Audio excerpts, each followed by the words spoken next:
services in Westfield, West Springfield, East Longmeadow, Agawam, Feeding Hills, Springfield, Southwick, as well as Enfield and Granby, Connecticut. Visit us on the web at westfieldbank.org.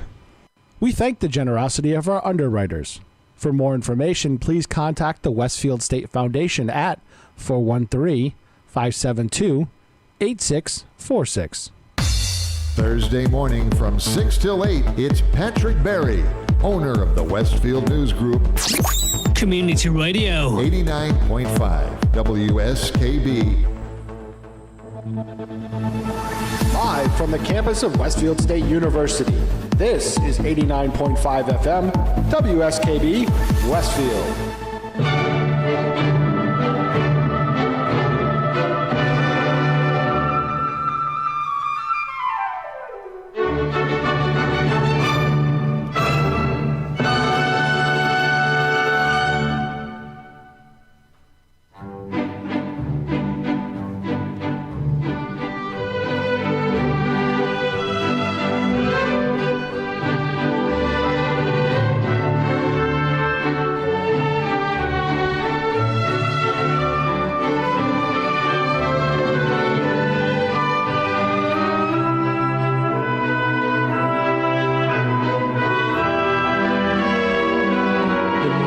This is Mark Auerbach, and you're listening to Arts Beat Radio here on 89.5 FM WSKB. The first piece of music that we are hearing is by the composer Amy Beach, one of several women composers who will be featured this year on the Springfield Symphony 75th anniversary season, which kicks off next weekend. And our entire hour of Arts Beat Radio today is going to be devoted to the Springfield Symphony. We're going to be talking with Maestro Kevin Rhodes during the program. We're going to be talking with the principal tuba player, Steve Perry, who has been with the orchestra for a couple of decades. In fact, Steve Perry and I both started out working at the Springfield Symphony for its 40th anniversary season. So if you can do the math and everything, you know that Steve's been there a long time.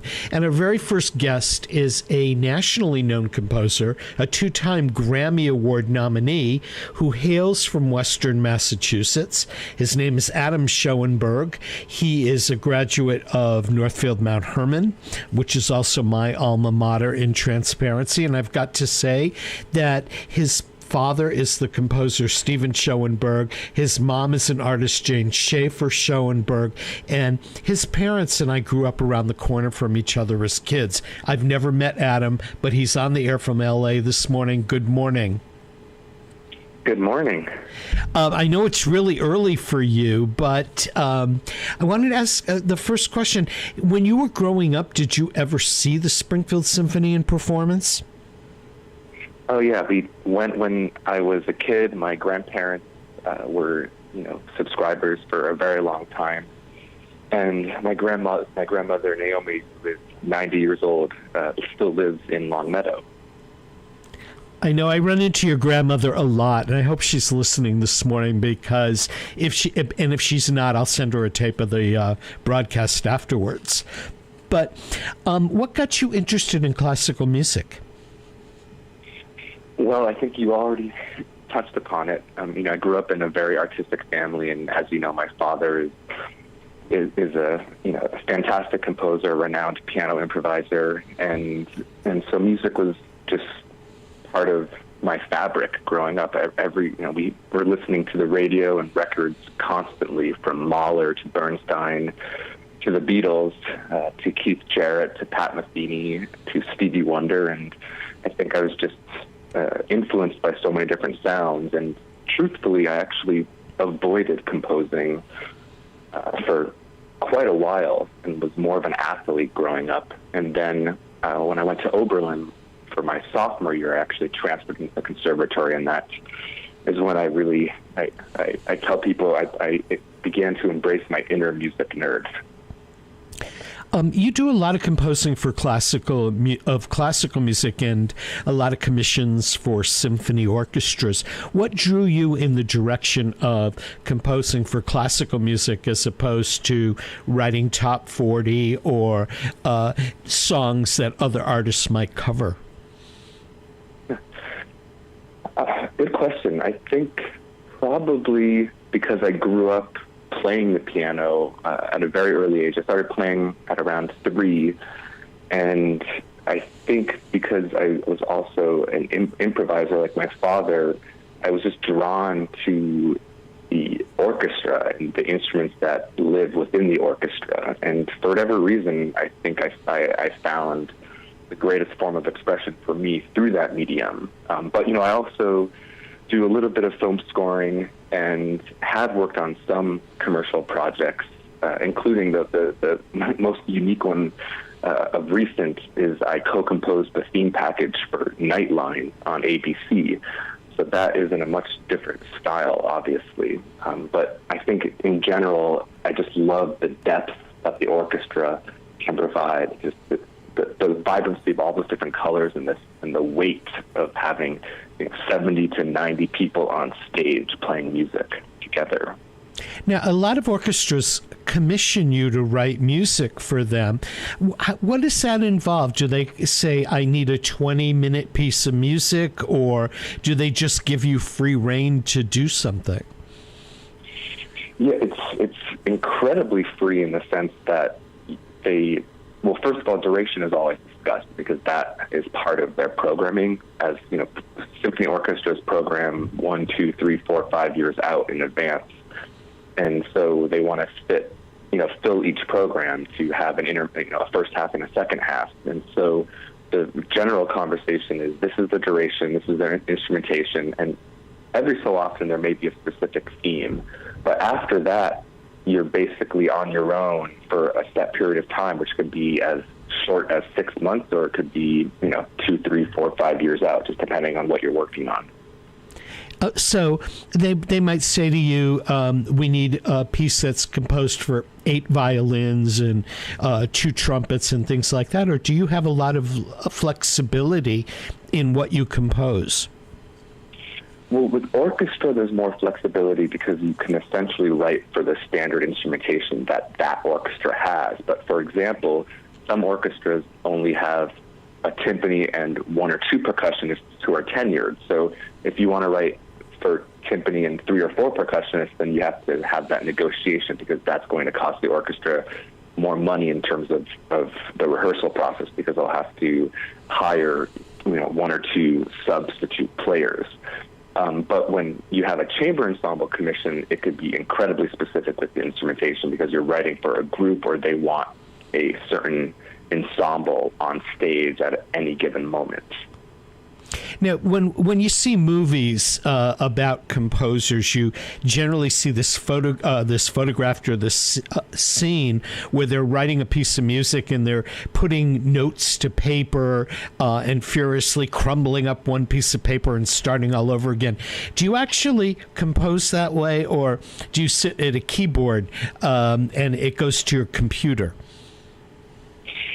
I'm definitely a product of the 21st century, and I embrace technology, but I also embrace tradition. And because I grew up at the piano, my process is essentially 3 parts to the process, I suppose. One is and the longest process is the conceptualizing process. So when the commission comes in, and let's say I'm ready to now start that piece, I will spend generally, 2, 3, 4 months just improvising and finding material that resonates with me and, finding the main motive, whether it's a harmonic chord progression or some type of melody or rhythmic motive.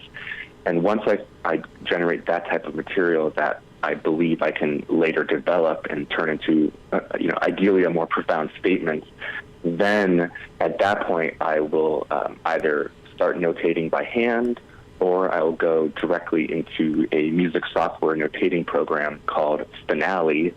Or as of late, the last 3 pieces I've written, I've been working directly in this program called Logic Pro X, and Logic is what's known as a digital audio workstation. And there's several different platforms, from Logic to Cubase to Digital Performer to Ableton Live, and you are allowed to hit record. And on a full-size 88-key MIDI keyboard, I can start recording and playing, multiple tracks.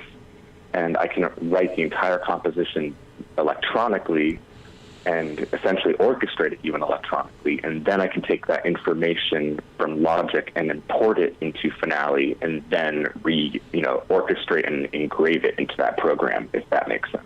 Yeah, it does. Do you actually compose in a studio, or can you compose anywhere?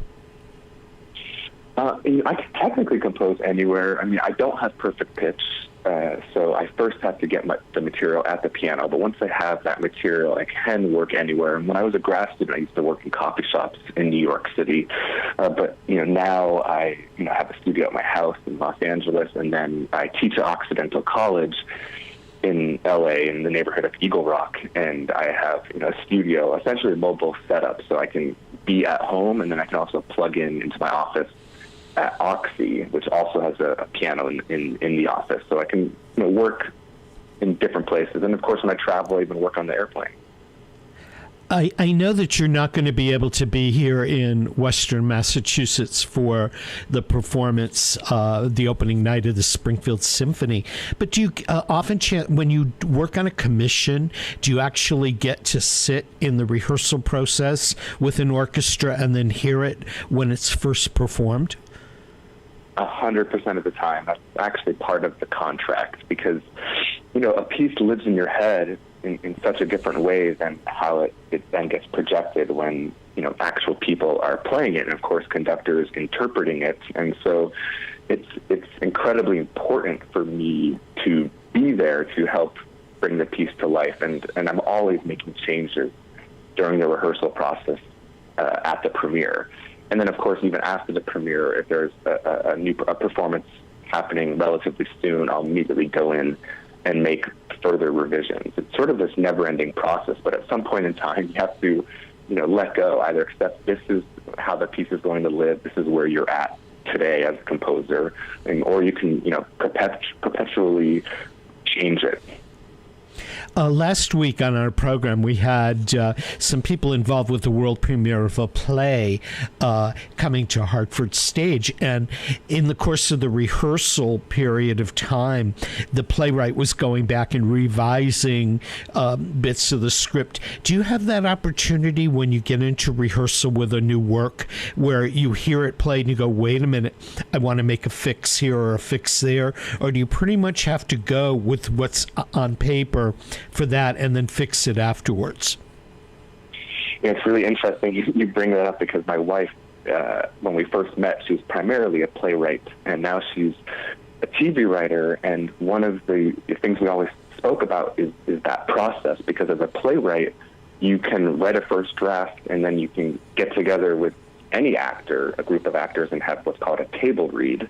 And then she can go back and make more changes, and then either have another table read, or then have a workshop, and then they'll make more revisions, and then there'll be even another workshop production, and then eventually gets mounted. So by the time it gets mounted, you feel really confident with your material.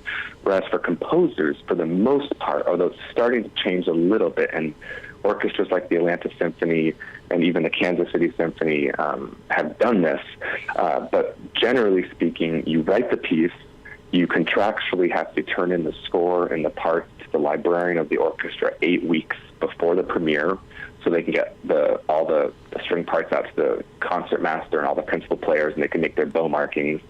And then you show up the week of the premiere, and you have, normally they don't rehearse on Monday, so you have your first rehearsal on Tuesday, and then between Tuesday and Wednesday, every composer I know, including myself, you are basically staying up all night in the hotel room, making changes based on what you heard. And then you send those changes into the librarian, and then the librarian puts what's called inserts into each person's part who has a change. And then the next rehearsal, they run the piece with those changes. So you have a small window when you can make a change between the first rehearsal and the world premiere. But you'll do a good job, but generally there'll be even further changes made after. I know you've got this whole collection of pieces that you've composed for various orchestras. Are there any that are your favorites, or are they all your favorites when all is said and done? Good question. I don't really know the answer to that. I'd say the one of the most recent pieces, my violin concerto that I wrote for Anna Kiko Myers and the San Diego Symphony, that piece is a very dear piece to me and an intimate work, and certainly a piece that I'm incredibly proud of.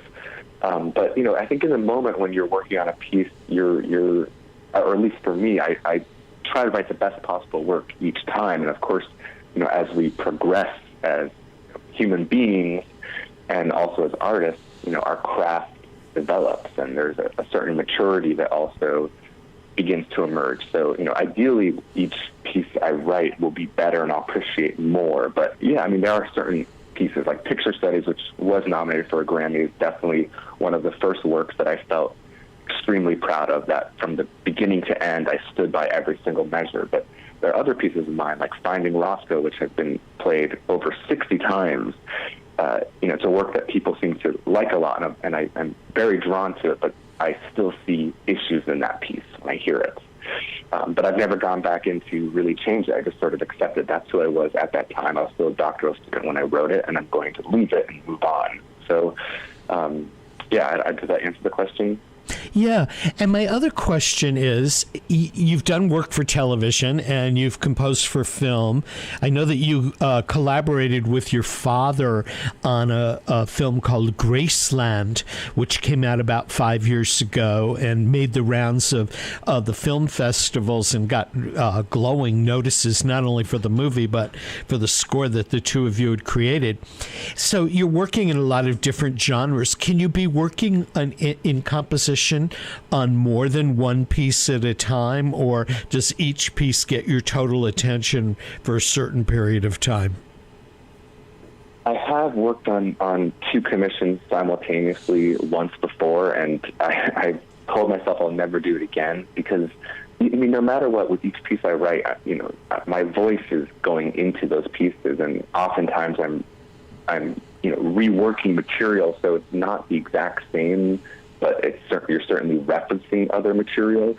But I like to have a clean slate with each piece, just to see how I can push myself and how I can challenge myself to up, I guess, for lack of a better word, up my game just as a composer. So if I'm working now today, I will only work on one piece at a time. But my schedule is so booked that I literally finished a piece 2 weeks ago, and I'm already on the next piece. And so that's sometimes complicated as well, because I just think as someone who creates music, or really anyone who, for anyone who creates, we also just need time to breathe and time to, process what's going to happen next. Now, I know that when certain composers write, for example, for the theater or for an individual artist, somebody might say, I'm writing a song for Barbra Streisand, or I'm writing a song for Lady Gaga, and they know something about what the voice sounds like and what the artist is like. When you write for an orchestra, do you know the orchestra before you start writing? Not always. More usually, yes. It's pretty common for an orchestra to program a pre-existing piece of yours 1 or 2 seasons before you're going to have a world premiere with them. So then they'll bring you in, get to work with the orchestra, get to know the conductor, and of course get to know the acoustics in the hall, because each hall is different. So you usually have a general sense. But I had a commission for an orchestra in Mexico City, and I'd never met the conductor. I'd never been to Mexico City or worked with this orchestra, and I basically wrote this piece and then flew down and we brought the piece to life. So both scenarios can happen, but writing for orchestra again is a little different. Like for the violin concerto with Anna Kiko Myers, we were in communication for a while. I heard so many of her recordings and got to know her sound, so that was a little different. But with orchestras, it's I guess it can go either way. Adam Schoenberg, I know it's early in the morning. You probably want to go back to sleep. Thanks for joining us as we begin this hour-long program today, highlighting the 75th anniversary of the Springfield Symphony Orchestra. And I hope you get a chance to come back and hear them at some point during their 75th or 76th season. I'd love to come back. I thank you so much for your time. And if my grandmother is listening, I just want to say hello and I love you. And I also want to wish Kevin a fantastic 75th season with the orchestra. Thank you so much. That was Adam Schoenberg, the composer. One of his works will be featured on the opening night performances of the Springfield Symphony. If you want to learn more about the Springfield Symphony Orchestra's upcoming season, go to their website, springfieldsymphony.org. We're going to take a short break to acknowledge the underwriters who make Arts Beat Radio and community radio possible here on 89.5 FM WSKB. When we come back, we'll be talking with Steve Perry, the principal tuba player of the Springfield Symphony and the Hartford Symphony, and he'll share some experiences of playing classical music and pops with this orchestra celebrating its 75th season. So don't go away. Support for community radio on WSKB is provided by Betts Plumbing and Heating Supply Company, an independent, family-owned wholesaler serving Westfield for over 50 years, specializing in plumbing, heating, and industrial piping supplies. On the web at bettsplumbing.com or at 14 Coleman Avenue in Westfield. Support for the community programming of WSKB is provided by the Dunkin' Donut Shops of Westfield and the Sardinia family. It's nice to know that even as the world changes, Dunkin' Coffee remains the same at 7 convenient locations throughout Westfield. We thank the generosity of our underwriters. For more information, please contact the Westfield State Foundation at 413-572-8646. He rules the roost on Thursday from 6 till 10. It's Patrick Berry. Community Radio. 89.5 WSKB. Live from the campus of Westfield State University, this is 89.5 FM WSKB, Westfield. Welcome back, everyone, to Arts Beat Radio. I'm Mark Auerbach. Peter Coles is our engineer this morning. We are broadcasting from Westfield State University. We are celebrating the 75th anniversary season of the Springfield Symphony Orchestra. And with us now is Steve Perry, who's the principal tuba player with the Springfield Symphony, and well known to orchestra audiences all over the place because he's also principal tuba with the Hartford Symphony, another orchestra which is celebrating its 75th anniversary this season. Steve, welcome. Hi, Mark. Great to be back and talking to you again. Steve, 75 years is a lot for an orchestra. When did you join the Springfield Symphony? Partly, I recall that we were both there for the symphony's 40th anniversary, and we were like kids. My memory is getting a little rusty, but I think you're right on the money there. And certainly we were there for 40th and we're there for 50th, but the 75 is a great mark. And I got to tell you, I'm really excited about this year. Are you going to be playing most of the concerts? I hope they programmed a lot of music for tuba. You know, that's the case that doesn't always happen. And sometimes, you know, if they're doing Beethoven or Mozart, I have to sit out and just listen from afar. But no, this concert, especially being all-American, and all-American are composers, obviously, that have been writing music a little more currently than your, 1700 and 1800 composers from Europe. So, yeah, I'm playing on all these. Although Adam's, and I understand you just talked to Adam, his piece originally didn't have tuba in there, but Kevin has already sent the music out and said to me that listen, if there's little places you can just bolster the instrumentation with some really nice round notes at the bottom to support, go ahead. So we're gonna. I don't know if Adam's listening, and I know he's. I understand he's locally grew up in Northampton, so I'm hoping he has given his blessings for this. But yeah, the tuba's playing on the Bernstein, playing on the Gershwin, playing on the Copeland, and I'm really excited. It's a lot of playing. It's big playing, and it's a lot of brass, which which for our orchestra, I mean, we have an incredible brass section, so it's going to be very exciting. And the opening concert is really some American classics. I mean, Leonard Bernstein, George Gershwin, people that don't think they like classical music will probably recognize every piece of music on the program except for possibly Adam Schoenberg's, which is new to the orchestra. So I guess it's a good opportunity for people who've only been to the Pops to kind of try out a classical concert and see what it feels like. It's true. And I must say, Adam's piece is fairly new, and it was difficult finding a recording, but I did find one. And I think people are going to be quite surprised when they hear this. It starts with, it sounds like a street race happening in the string section, and then it has a lot of rhythmic activity going on, brass, the woodwind, very difficult, but it's very exciting. The Bernstein, the Candide overture, the beginning of the musical. It pretty much takes over from Adam's piece with the same kind of rhythmic intensity. And then Gershwin, he's been noted in bringing his jazz influence into the classical era, and it's so enjoyable. Then Copeland is all Americana, and it takes you out into the plains of this country, but the excitement from the cities, it has a bit of everything about what this country stands for. You played with the orchestra for a long time. What are some of the highlights over the years that you've had performing with the Springfield Symphony?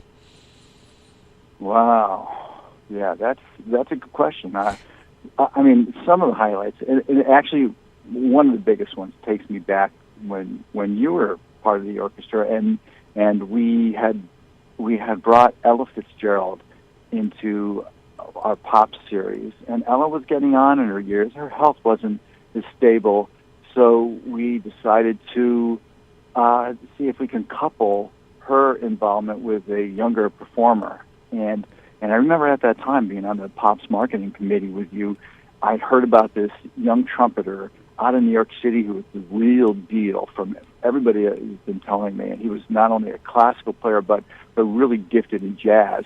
And he had just put a recording together, and it was being nominated, I think, for a Grammy.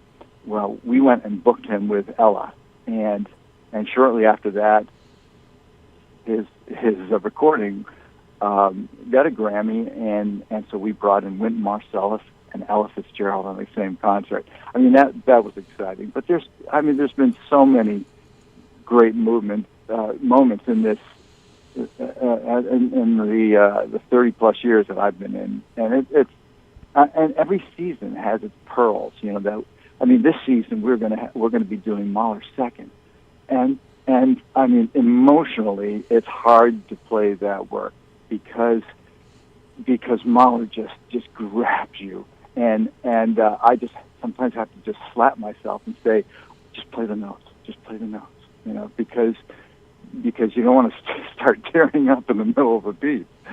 But at the same time, our second concert, we're doing Berlioz, we're doing Symphony Fantastique, and you're going to see not only one tuba, but you're going to see two tubas out there, and you're going to hear us playing this Death March, that Dies Irae, that's just going to be just pounding in your face as the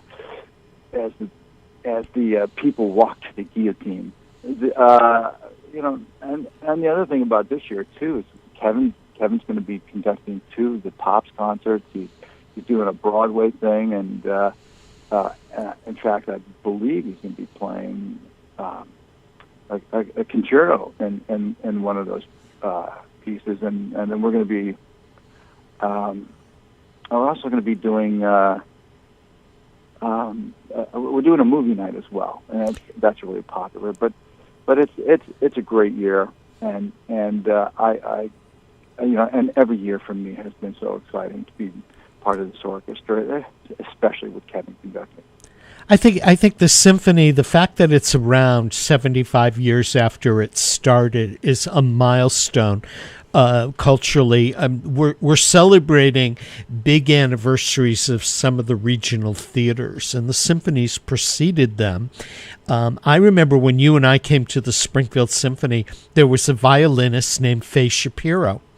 And Faye was one of the veterans of the symphony then, and she talked to us. I remember hearing a lot of stories about how the current Springfield Symphony Orchestra started with meetings that took place in her living room when there were musicians in Springfield that had performed with a previous orchestra that wanted a symphony orchestra, and they brought it together. And I guess the first composer was a guy named Alexander Leslie, but in 1944 they went to the City Auditorium, which is now Symphony Hall, and they performed, and the symphony grew over the years, and today is the only resident performing arts organization in downtown Springfield. Wow. Well, you just threw some information at me, Mark, that I had never heard of. But I remember Faye very well, and she was a sweetheart, and yes, it came from a community-based group to then Robert Guter took over in maybe the late 70s and started bringing professionals in, and the orchestras just the quality just started rising from there. And I've been through from Robert Guter to Mark Russell Smith. There've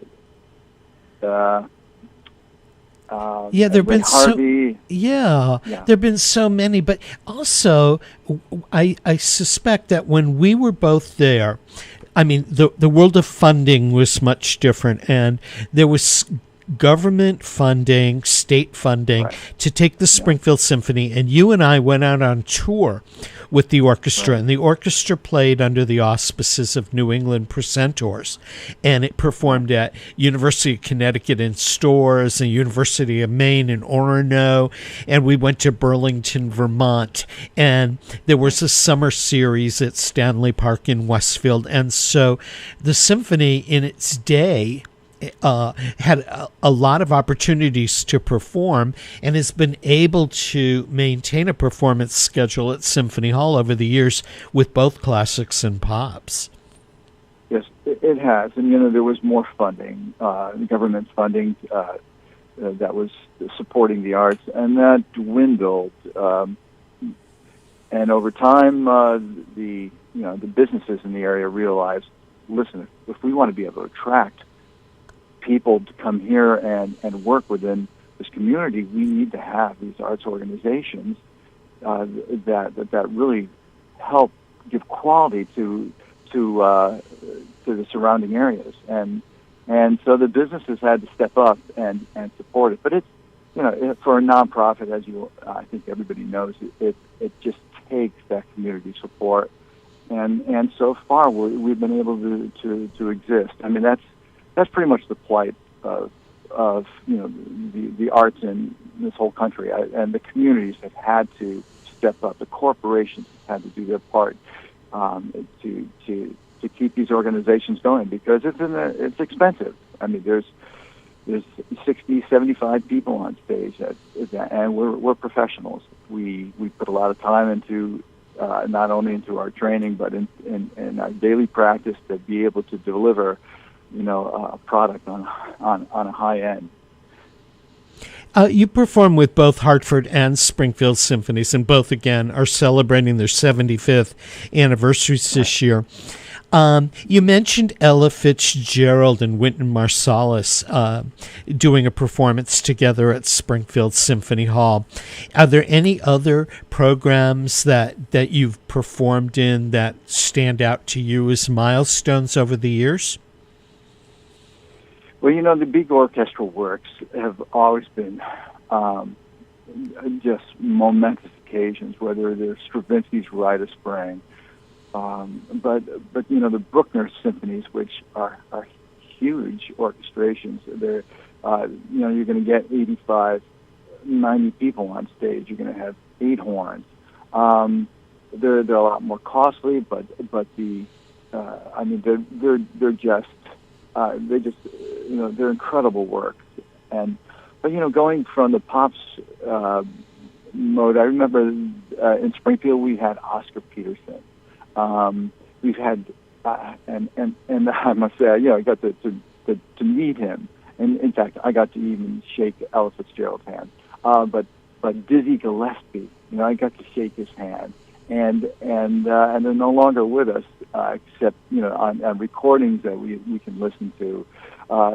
In Hartford, I played with Mel Torme, George Shearing, the great Aretha Franklin. I mean, that's all just part of my wonderful memories of being a musician. Now, you're going to be, as you said, performing in several of the programs upcoming this year. The opening season concert really salutes American composers, Leonard Bernstein, Aaron Copland, George Gershwin.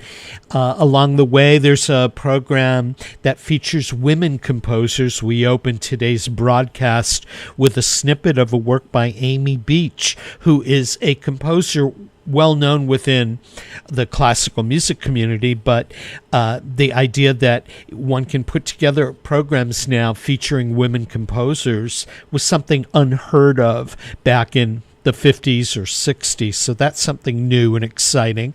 And Kevin Rhodes, our maestro, who will be joining us later in the program, will be doing one pops solely devoted to Hollywood and another one devoted to the music of Broadway, and he's also going to conduct and perform Gershwin's Rhapsody in Blue. So all of this season information is available at the Springfield Symphony Orchestra's website, springfieldsymphony.org.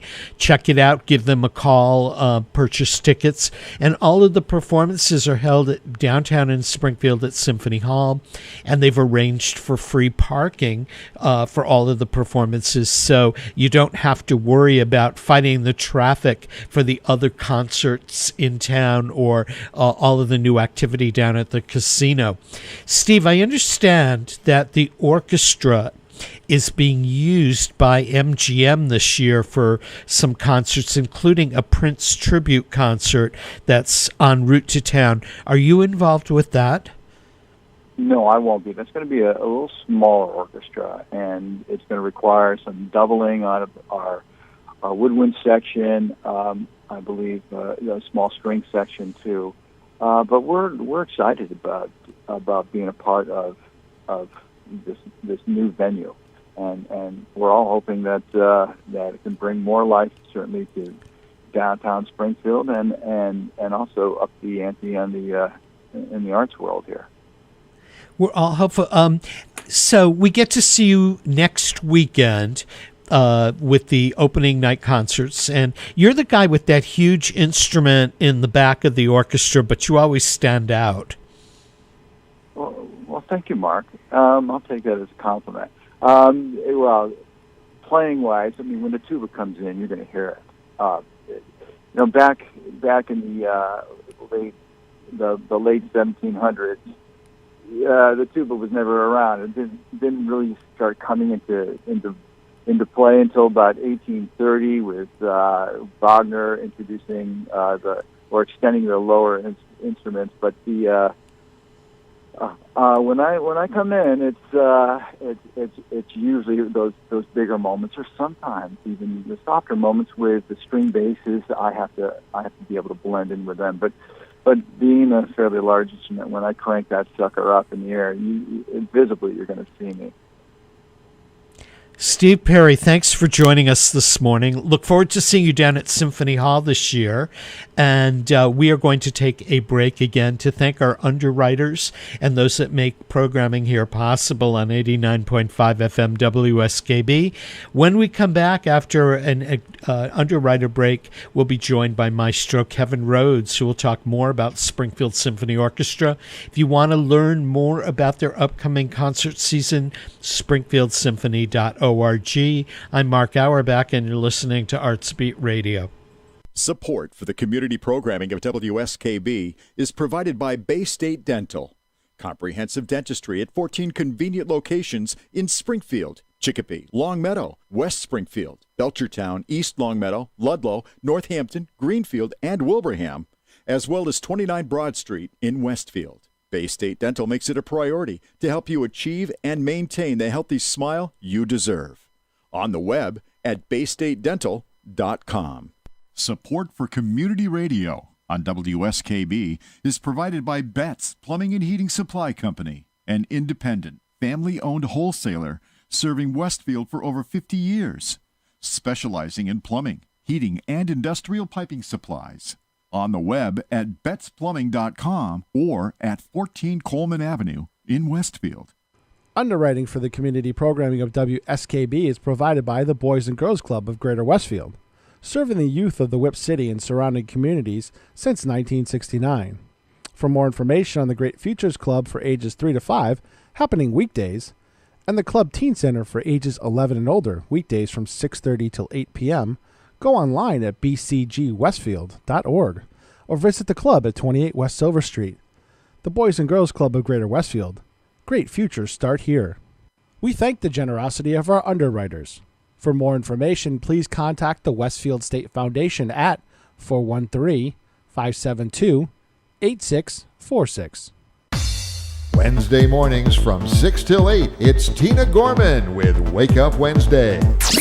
Community Radio. 89.5 WSKB.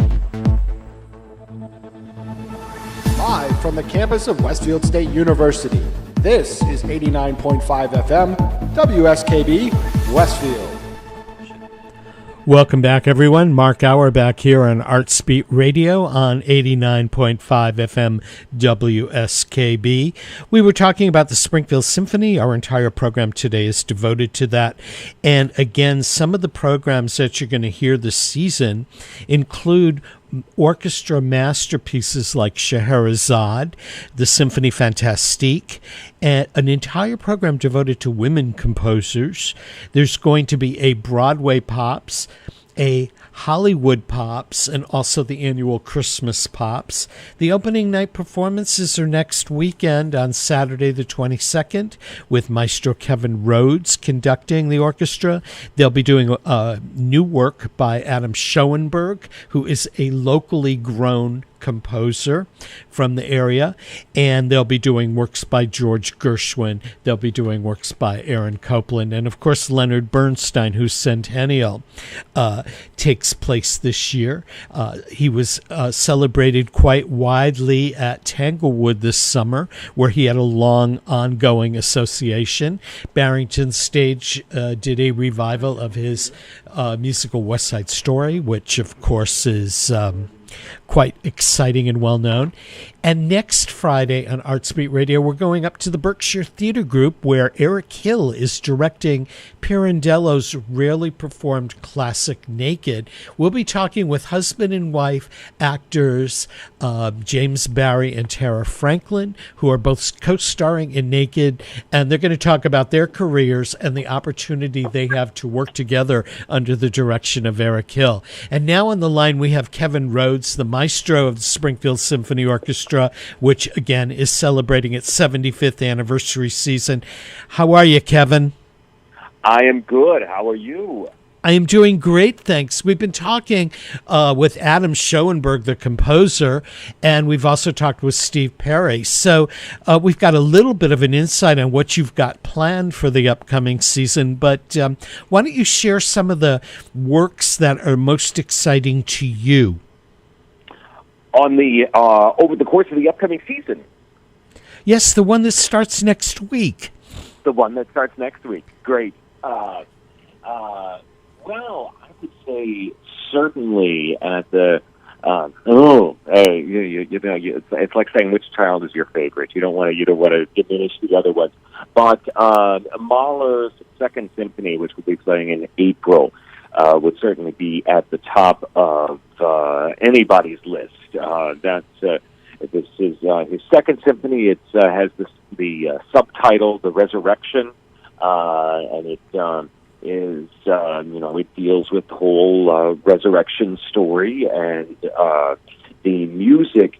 Mahler had a saying, he said he always tried to, he tries to put the entire world into one of his symphonies. He wants to create the entire world within the walls of that set of notes. And I don't know if he ever was more successful in that than in this second symphony of his. The music it's just really an incredible piece. It's a very big piece as well. It's the only work on the program. There's a very short little Mozart work to precede it. So anyway, so this Mahler Symphony would definitely be up there at the top.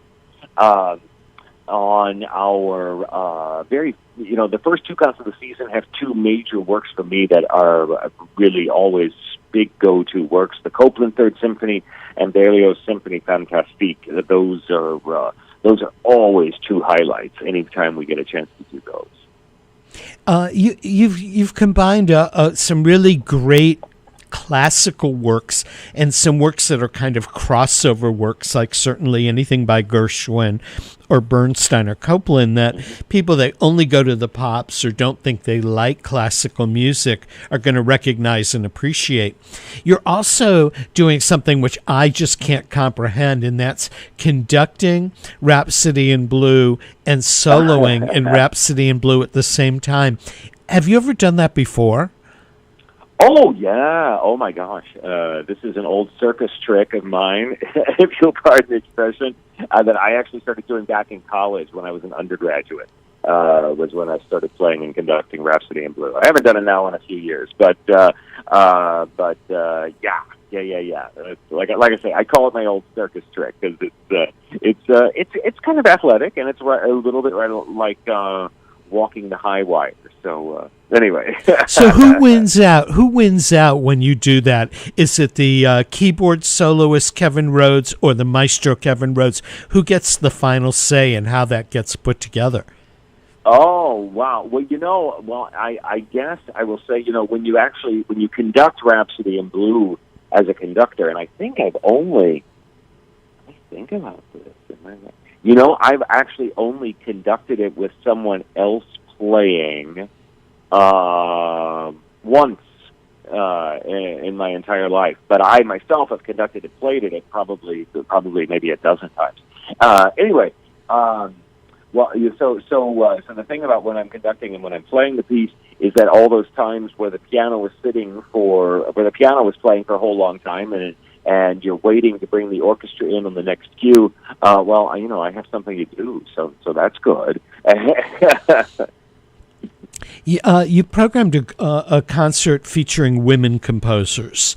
And I know that as Steve Perry and I were talking, it's something that you would not have heard about or even thought about maybe 30 years ago when we were getting our feet wet at the Springfield Symphony. But now there seem to be so many women composing. Why aren't they highlighted more? And how many are there out there that you had to choose from in putting together a program for the symphony?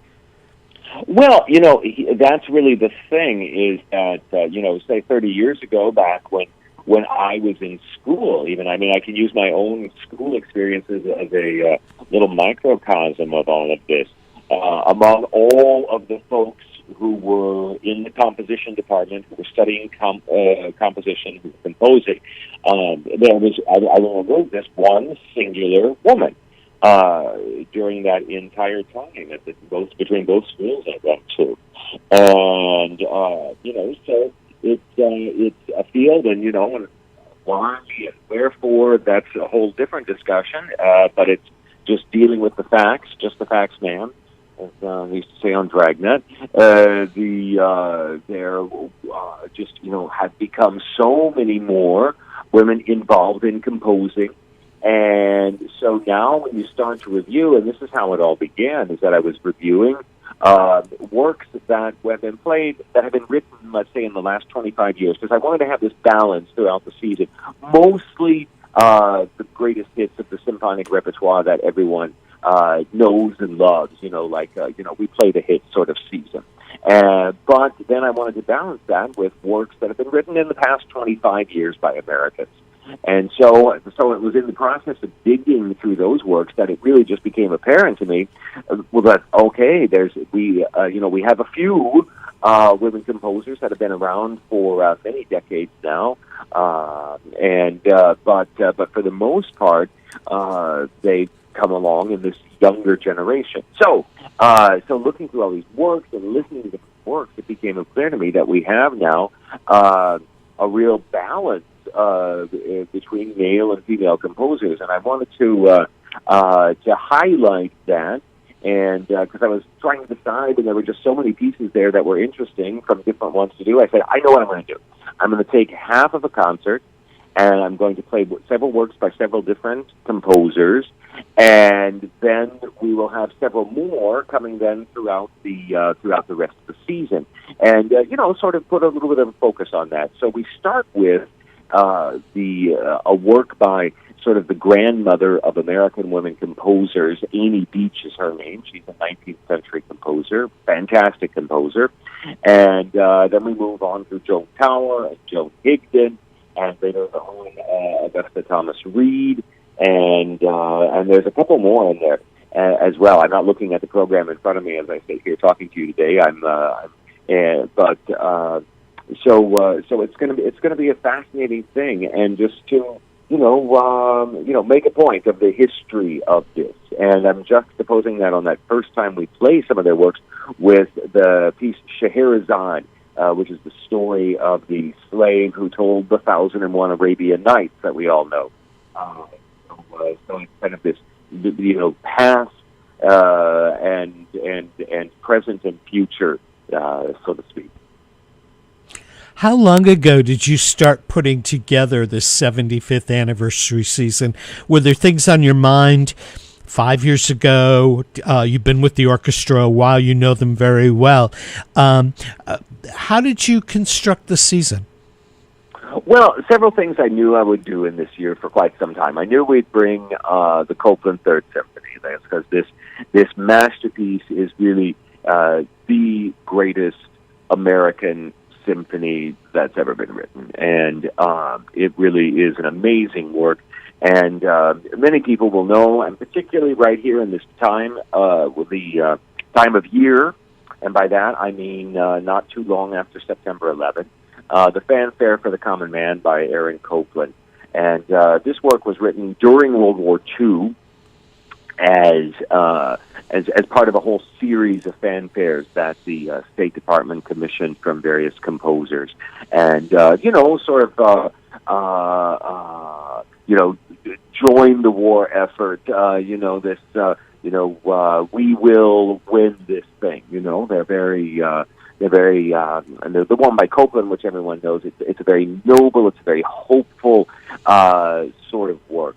And so when Copland then a little bit later was writing his Third Symphony, he took this fanfare, which was immediately very, very popular, and every one of your listeners today knows this piece, even if they don't know it in their ear.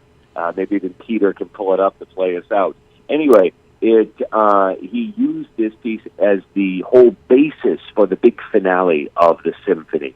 So it starts off very softly, which it does not in the work, and then builds and builds and builds, and then the whole orchestra takes off on that music and works it around to an ending, which is the ultimate. We will survive. We will overcome this tragedy. We will be the victors against evil, etc., etc. All of this is in the music, and so I knew that piece needed to be there.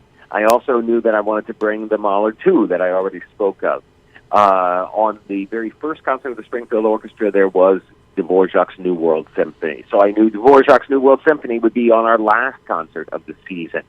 Now, other than that, I really didn't have any pillars until I started to really dig into the question of what we would play last summer.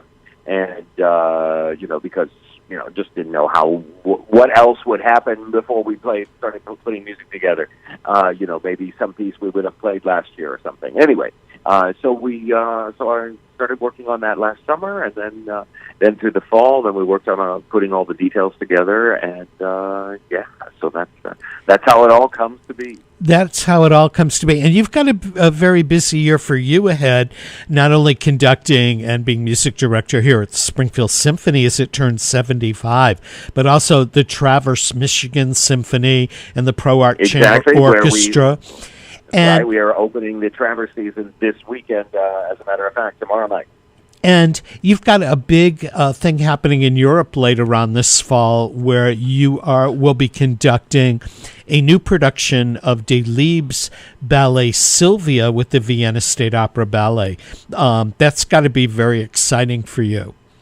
Oh, yeah, I'm really looking forward to that. This music to Sylvia is really just fantastic. I really wasn't familiar with it until I received the assignment, the engagement. So they asked to do this work. I mean, there were a couple little numbers from it that I knew, but as a work from A to Z, I was not familiar with it. And discovering it and learning it has just been a revelation. It's really a super masterpiece. And we were already working on the production back in June when I was in Vienna doing the Nureyev Gala. So I got to see some of the beginning parts of the rehearsals and everything, and it's really going to be magnificent. And then I'll follow that up with with a big series of run of Nutcrackers up in Oslo in Norway, and then I'll return back to Vienna and then do a series of Nutcrackers in Vienna. They start their Nutcrackers very late, right on Christmas Day, as a matter of fact, and the Norwegians finish their Nutcrackers because they take a Christmas break. So I finished the Norwegians' Nutcrackers on like the 21st of December, and then get back to Vienna for a quick rehearsal or two, and then we'll start bringing out their Nutcrackers. Now, one last question. It was announced earlier this week that the management that manages Springfield Symphony Hall and City Stage would not opt up after December of this year. With new management coming into place, will that offer more opportunities to expand what Springfield Symphony does? I couldn't begin to say. That's a how should I say it? That's a blind date we haven't been on yet.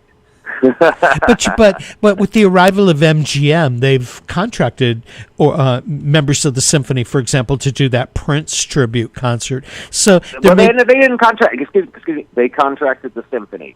Members of the symphony technically speaking, legal jargon, that wouldn't be contracting the symphony. They contracted the symphony. Oh, okay. So because I had heard that it's not as many members of the symphony performing as there might be for the Mahler. Well, that's certainly true, but it is the Springfield Symphony Orchestra that is playing with them, not just, we didn't just give them a list of people that were musicians to contract. I'm speaking in how should I say, internal jargon, right? That phrase, members of that's what we always use if it's not something that is, maybe it's the same people, but it's not sanctioned by the orchestra. This is sanctioned by us. So that's really a great opportunity for the orchestra and the players to have an opportunity. Oh, yeah, we're really excited about that, and I have every reason to believe we'll be doing more of those kind of events. We already did one last year with a Christmas time Cirque show that was over in the Mass Mutual Center. And, so they're just getting started over there. So we're really looking forward. I certainly am really looking forward to trying to sit down and work with their team and see what we can all do together to bring some great entertainment to Springfield. Well, Kevin Rhodes, the maestro of the Springfield Symphony Orchestra, thanks for joining us this morning.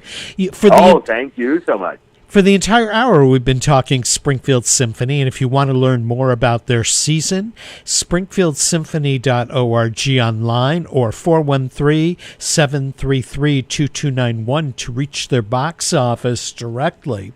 Next week, we'll be talking with James Barry and Tara Franklin at Berkshire Theater Group about the upcoming production of Pirandello's Naked. We end today's program with a piece of music called Scatter by Adam Schoenberg. This is with Project Trio and Orchestra. You're listening to Artsbeat Radio here on 89.5 FM WSKB. Our engineer this morning is Peter Coles. I'm Mark Auerbach, and we've been broadcasting from the campus of Westfield State University. See you next week.